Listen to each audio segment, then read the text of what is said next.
Hey Antonio, Paul here. Yeah, how you doing, Paul? Good. Hey, just checking in. What went into the decision to go ahead and relieve the three gentlemen of their duties, and also who now takes over offensive play calling responsibilities? Yeah, just performance results and production. Just wasn't heading in the direction I wanted it to go.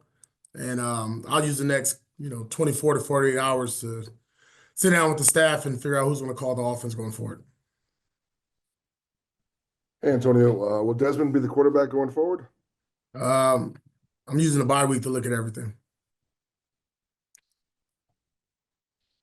Antonio, Vinny Bonsignor, was this your decision, or did anyone influence your decision-making process? 100% my decision.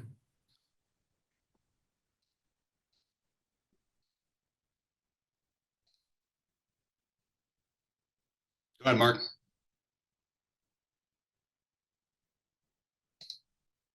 Go ahead, Vic.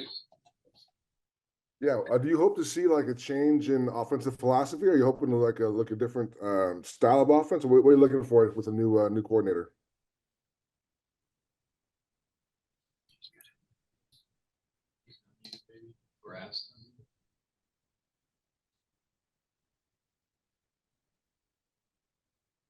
Can you hear me? Yeah. We got you now. Yeah, sorry about that. Go ahead, Vic. I didn't do that. Say it Oh, again. you got my question? No. Yeah, I got the question. Go ahead, ask me again. Oh, what do you hope to see as far as do you want to see a change in offensive philosophy, or do you want to see like what kind of changes do you want to see in offense? Yeah, I just want to see is, man, look, like I always talked about, us looking right, sounding right, matching the philosophy and idea of what I preach, which is, physicality, ability to run the ball, taking shots down the field, protecting the football first and foremost, disciplined up front. Um, I think what we're going to do going forward, we got to do what we have. Obviously, we're dealing with injuries. A lot of new players are in and out of the lineup. We got to do what's best and gives us the best opportunity to win, whatever that may be. If it's throwing the ball 60 times, fine. If it's running it 60 times, fine. But we got to find a balance and an identity on offense going forward. Two questions, Antonio. I know obviously you felt compelled to make a change to create, whatever spark that might come out of it. But as you analyze what's happened over the last 9 weeks, what can you put your finger on why it hasn't been successful? And do you believe that the play caller and the new offensive line coach and quarterback coach will come from your staff? When I look at the last 9 weeks, I just look, at a bunch of things. I'm going to start first and foremost with the turnovers. I don't care what team you are, who you have at quarterback, who's your head coach, who's your OC. You're not going to win games when you turn the ball over at the rate we've been turning over pretty much 3 times a game, especially 13 in the last 5. I think we've had enough opportunities to punch the ball in and to give our team an opportunity to win games, and we haven't done that. And that's really a compilation of everything. When I go from play caller to the play of our players to execution to details to the confidence that we're playing with, a lot of those things factor into it. Some of it is shocking. I mean, because I think when we left training camp, we felt really good about this group and our team. And then obviously we did get hit with injuries, but that's no excuse because every team in the league is dealing with that as well. But I think offensively, it just wasn't going the way I wanted to go, and it didn't look the way I wanted to look. And when it comes to the coaches, like I said, a lot of that stuff I'm gonna look at over the next 24 to 48 hours. Go ahead, Zeke. AP, I'm curious if some of the frustrations that you may have had were from the fact that you saw the team or the offense having success at moments, but never at the right moments. Did any of that play into what your decision making or what happened with your decision making?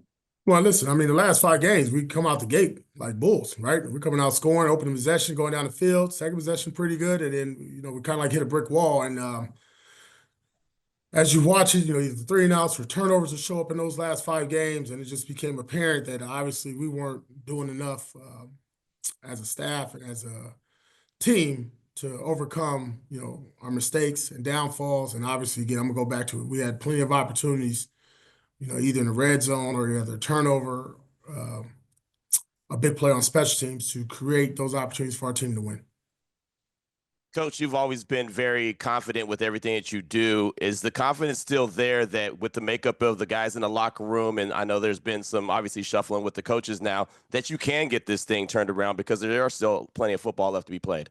Yeah, I mean, I'm obviously confident in my ability to lead and do what I'm asked to do as the head coach. I just had that conversation, oddly enough, that you asked me with our staff and asked them what's their confidence level, where are we at? And because that's going to be reflective onto the players then reflect that onto the field and their play style. We got to get that back. And it's hard to be confident when you're losing, right? I can sit there and have a smile and be gritty and all that stuff, but human nature does take an element of it. There's a piece of human element of there as far as your emotions that go into it. But I'm confident in my ability to lead this team, to get them going. I think we fight. I think our effort is there. Our execution is poor at times. The opportunities that we have, we let them slip through our hands, and we got to stop doing it. And I don't use the excuse of playing with a young roster. I actually look at that as an advantage for us, right? Because I got a guy that I can mold. He's a sponge, and I can feed him what I want him to be and what him to do and what I want him to look like.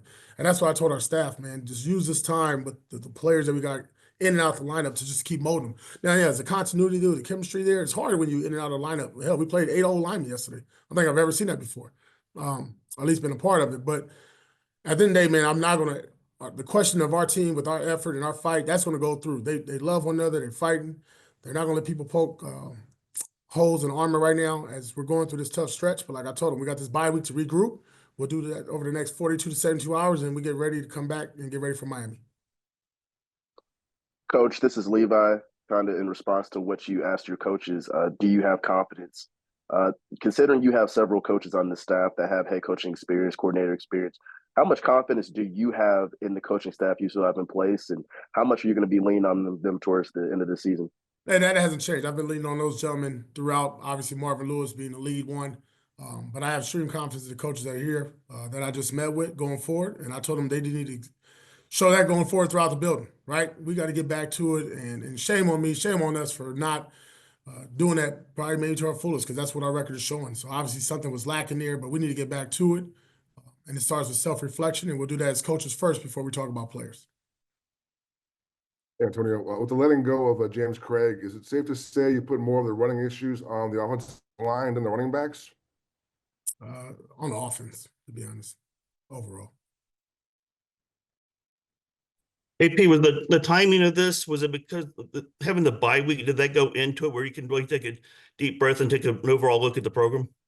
Yeah, I think it gives me enough time, obviously, really prepare for the Dolphins next Wednesday with the players. The staff will do that over the next starting, Saturday, Sunday, as we got to buy the guys kind of, catch their breath for what just happened. The timing does work out for what the decisions that I made going forward, but it wasn't like I was going into each and every week thinking about making decisions. Had confidence in Luke that we'll get it turned around, and once I felt like we needed to make a change, I did.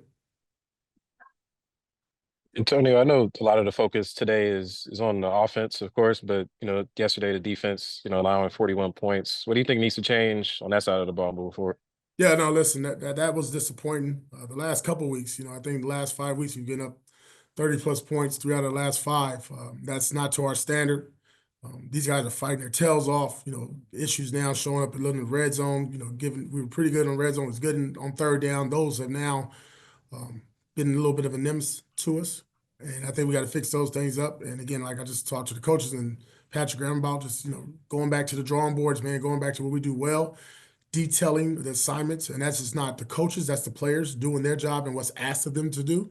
And we have to do that to our fullest ability. So this is not just an offense. Even though we made changes on offense, this is a team problem, and this is a coaching staff that we need to fix first before we can go downstairs on the first floor. And we'll address that with one another as players and staff, because we're all in this together, man. Listen, every call is not right. Every player doesn't play right, but we got to do it together. We got to stop with the details and excuses and do our job to our best of our abilities. We'll do 2 more, Vinny and Carter. Antonio, it's normal for teams to take a full week during the bye week. Given the circumstances, will you bring the players back earlier, maybe at some point this week to practice? No, I haven't got the injury report, Vinny, but I'm sure it's pretty deep. I don't think we'll practice at all this week, to be honest with you. We'll meet. We'll have some self-scout moments. We'll have some time to reflect and talk, and at that point, take a deep breath, reset as a staff, reset as our team, and then get back together probably more than likely on Monday and Tuesday. Going into a bye week during your playing career, what worked for you in terms of using it to be most productive, and how do you hope this team approaches it over the next couple of days? Are you asking me as when I was a player? Yes. Yeah, when I was a player, to get my body right. Long season. Luckily for us, this is week 10, played 9 games. We got a lot of guys that's in the injury room and they need to get healthy. And for myself, that would be the number one thing, taking care of my body, making sure I can finish the season on a strong note. Because like I told these guys, and I know I can't speak on our first half, which has been frankly shitty. But the second half, we need to play our best football. And that's going to be our goal. And it's kind of ironic that I took over around this time last year and we played our better football at the end of the season. I got to find a way to get that back into these guys, starting with our staff and our players, and make sure that when we get back in this building next week, we're energized, we're focused, and we're going to do whatever it takes to get a win in Miami. All right. Thank you, Coach. Thanks, Thank you. everybody.